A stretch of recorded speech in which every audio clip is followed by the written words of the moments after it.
રાજકોટ જિલ્લાના ધોરાજી તાલુકાના મોટી મારડ ગામ પાસે આવેલ એરિગેશનની પાણીની લાઇન તૂટતા લાખો લીટર પાણી ખેડૂતોના ખેતરોમાં ઘૂસી જતા ખેડૂતોને રાતા પાણી રોવાનો વારો આવ્યો છે। ખેડૂતોને કુદરતી આફત અને કૃત્રિમ આફત હંમેશા હાથમાં આવેલ કોળીઓ છીનવાઈ જાય છે। ત્યારે વાત કરીએ ધોરાજી તાલુકાના મોટી મારડની, તો મોટી મારડ નજીક આવેલ એરિગેશન પીવાના પાણીની લાઇનમાં ભંગાણ સર્જાયું હતું અને આ પાણી ખેડૂતોના ખેતરમાં ફરી વળ્યું હતું। ત્યારે આજુબાજુમાં આવેલ બે ખેડૂતોના એક ખેડૂત 10 વીઘાનું વાવેતર એરંડાનું અને બાજુમાં બીજું ખેતર 12 વીઘાનું એરંડાનું વાવેતર કરેલું હતું। એક તો માવઠાને લઈ ખેડૂતોના આ વાવેતરને ભારે નુકસાન થયેલ, પણ બચેલો પાક વ્યવસ્થિત રહે તે માટે ખેડૂતોએ એરંડાના પાકમાં ખાતરનો છંટકાવ કરવામાં આવે અને આગામી દિવસોમાં એરંડાના પાકમાં સારી ઉપજ થાય તે માટે હજારો રૂપિયાની મહેનત અને ખાતર નાખવાના આવેલ, પણ ખેડૂતોના ખેતર પાસે ઇરિગેશનની પાણીની લાઇન તૂટવાથી લાખો લીટર પાણી ખેડૂતોના ખેતરમાં આવી જવાથી ખેડૂતોના પડતા પર પાટું લાગ્યું હોય તેમ એરંડાનો પાક ઢળી ગયો હતો અને ખાતર પાણીમાં વહી ગયું હતું, જેને લઈને બંને ખેડૂતોના ખેતરમાં એરંડાના પાકને ભારે વ્યાપક પ્રમાણમાં નુકસાન થયું હતું। જેને લઈ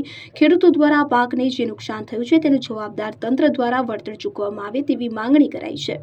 તમારું નામ? ભાવેશભાઈ કિશોરભાઈ ભીમાણી, ગામ મોટી મારડ। અમારા ખેતરની પડખેથી ભાદરની લાઈન નીકળે છે પીવાના પાણી માટે ઇરિગેશનની, ને સવાર આવી જતા ખેતરમાં પાણી ગોઠણે પાકમાં અત્યારે એરંડાનો પાક છે અને ખાતર નાખ્યું હતું એ હજારો મોટેની રૂપિયાની નુકસાની છે। કારણ શું છે નુકસાનીનું? આ પાણી આવ્યું એના માટે પાણી નિકાલ થતો નથી ક્યાંય। આ પાણી આવવાથી તમને પાકમાં કેવી નુકસાની આવશે? પાકમાં નુકસાની આવશે સાહેબ। કઈ પ્રકારની નુકસાની?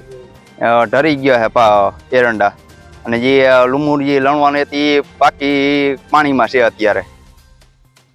ખેતરમાં જવાય એવું ખરું? ખેતરમાં ક્યાંય જવાય એમ છે નહીં, ગોઠણે પાણી ભરેલ છે। જ્યાં લગન પાણી નહીં નીકળે ત્યાં લગન કઈ, અને એરડા ઉભા હાવ હુઈ ગયા છે અત્યારે। શું તમારી માંગણી? આનું પાકનું વળતર ને સાહેબ। તમારું નામ? મારું નામ કિશોરભાઈ હિરજીભાઈ ભીમાણી, ગામ મોટી મારડ। મારે એરડાનું વાવેતર છે। કેનાલ આ પાણીની પાઇપલાઇન તૂટવાથી મારા ખેતરમાં પાણી હતા ગોઠણે ભર્યું છે અને જે એરડા હતા એ એરડા બધા અડધા નમી ગયા એટલે જે રૂમો પાકેલી હતી પાણી માટેના છે।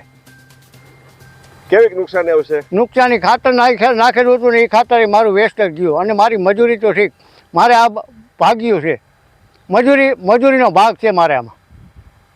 કેવી નુકસાની આવશે? કેટલાનું વાવેતર હતું? મારે 10 વીઘાનું વાવેતર છે સાહેબ। ક્યાં કારણે નુકસાન થઈ? નુકસાન આ ગેટ બને યાકણે।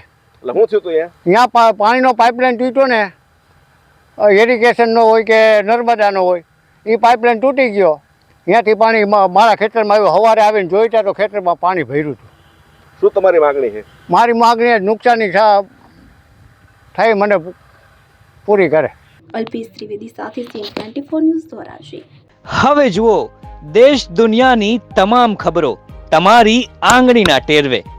ઉઠાવો મોબાઈલ અને ગૂગલ પ્લે સ્ટોર પરથી ડાઉનલોડ કરો અમારી CN24 ન્યૂઝ મોબાઈલ એપ।